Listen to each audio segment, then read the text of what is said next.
की जिम्मेदारी यहां पर दी गई है। इधर विभागों का बंटवारा होने के बाद पहली बार न्यूज 18 से बातचीत करते हुए कैबिनेट मंत्री धन सिंह रावत ने कहा है कि उनकी प्राथमिकता शिक्षा और स्वास्थ्य को बेहतर प्रदेश में तालमेल के साथ काम करने की है। स्कूलों में बेहतर शिक्षा मिले और विजन डॉक्यूमेंट में जो स्वास्थ्य और शिक्षा को लेकर वादे हैं वो इंप्लीमेंट करने हैं। मेडिकल एजुकेशन और संस्कृत शिक्षा पर भी अगले 5 साल के रोडमैप पर मंत्री धन सिंह रावत ने खुलकर बातचीत की है। पुष्कर सिंह धामी ने विभागों का बंटवारा कर दिया है और इन विभागों में सबसे हैवी वेट मंत्री जो भरकर आए हैं वो आए हैं कैबिनेट मंत्री धन सिंह रावत। इस वक्त हमारे साथ मौजूद हैं, उनसे बात करेंगे। सर, स्वास्थ्य आपके पास पहले से था, हायर एजुकेशन पहले से था, अब नया जो विभाग जुड़ा है वो प्राइमरी एजुकेशन भी जुड़ा है, क्या प्रायोरिटी आपकी रहने वाली है? देखिए, सबसे पहले तो मैं केंद्रीय नेतृत्व का, अपने मुख्यमंत्री जी का धन्यवाद दे रहा हूँ कि उन्होंने सभी मंत्रियों को अब विभाग दे दिए हैं और आज चूँकि विधानसभा का सत्र है, अब कल से जो हमारा सरकार का विजन डॉक्यूमेंट्री है उस पर हम काम शुरू करेंगे कि हमारा जो दृष्टि पत्र है पार्टी का भी कि वे हमको स्वास्थ्य में क्या करना है, शिक्षा में क्या करना है, हर विभागों में सरकार की प्राथमिकताएं हैं और निश्चित रूप से हम एक अच्छी सरकार देंगे, ईमानदार सरकार देंगे और जीरो टॉलरेंस की सरकार देंगे। शुक्रिया सर, हमसे बातचीत करने के लिए। धन सिंह रावत को आप सुन रहे थे, जिन्होंने बताया कि क्या कुछ रोड मैप अगले 5 साल के लिए रहने जा रहा है। कैमरा पर्सन राकेश रावत के साथ न्यूज 18 के लिए देहरादून से भारती सकलानी उनिया।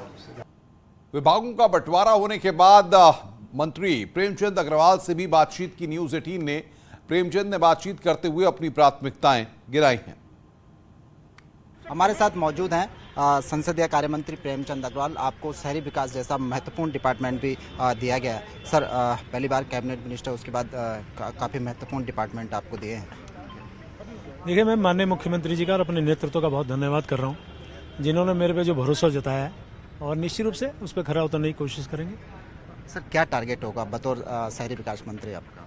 मैंने एक निश्चय लिया है कि पूरे प्रदेश के लिए जिस प्रकार से हम लोग कटिबद्ध हैं, हमारी सरकार कटिबद्ध है, जो जनादेश हमारी जनता ने दिया उसको हम उनकी अपेक्षाओं पे खरा उतरेंगे और अपने प्रदेश को किस प्रकार से हम आगे ले जा सकें, मिलजुल के सब लोग हम इस प्रकार से आगे बढ़ेंगे ताकि हमारी जनता की जो मूलभूत समस्याएं हैं, बातें हैं और हमारे प्रदेश का जो विकास है वो ठीक ढंग से कर सकें। हमने संकल्पबद्ध भी है और निश्चित रूप से करेंगे भी। सर, अर्बन एरिया में हमने देखा, खासकर अगर देहरादून की मैं बात करूं, स्मार्ट सिटी पे हजारों करोड़ रुपए खर्च कर दिया गया, लेकिन आज भी लोग बड़े परेशान हैं स्मार्ट सिटी के कामकाज से। करेंगे, पहले मैं थोड़ा जानकारी लूंगा, उसके बाद फिर जो भी करने का होगा हम करेंगे। Thank you sir. तो आप थे कैबिनेट मंत्री प्रेमचंद अग्रवाल। आपका कहना है कि सरकार ने, मुख्यमंत्री ने जो जिम्मेदारी उनको सौंपी है, कोशिश होगी कि उस जिम्मेदारी के तहत जन अपेक्षाओं पर खरा उतरा जा सके। कैमरा पर्सन राकेश रावत के साथ सुनील नौप्रभात, न्यूज 18 देहरादून। और बातचीत करने के लिए देहरादून से दीपांकर भट्ट हमारे सहयोगी हमारे साथ सीधे जुड़ रहे हैं। दीपांकर, जाहिर तौर पर विभागों का बंटवारा हो गया, थोड़ी देर से ही सही लेकिन हो गया। अब सवाल यह है कि इन तमाम मंत्रियों की क्या जवाबदेही है, क्या जिम्मेदारियां रहने वाली हैं और कब तक इनका एक्शन दिखाई देना शुरू हो जाएगा?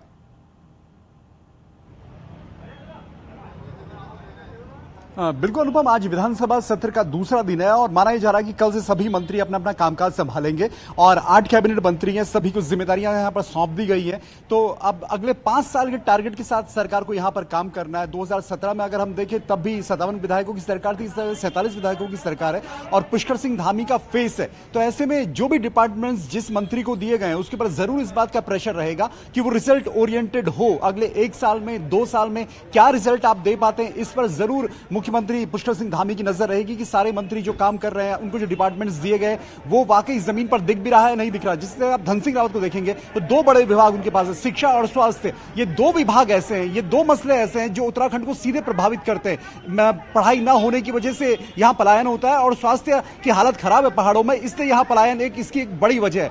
तो इन 2 सेक्टर्स में क्या धन सिंह रावत को एक बड़ा आमूलचूल परिवर्तन कर पाएंगे? फाइनेंस मिनिस्टर पिछली बार प्रकाश पंत थे, उनके डेथ के बाद सीएम के पास डिपार्टमेंट था, लेकिन इस बार एक स्पेशली फाइनेंस मिनिस्टर का काम सौंपा गया प्रेमचंद अग्रवाल को।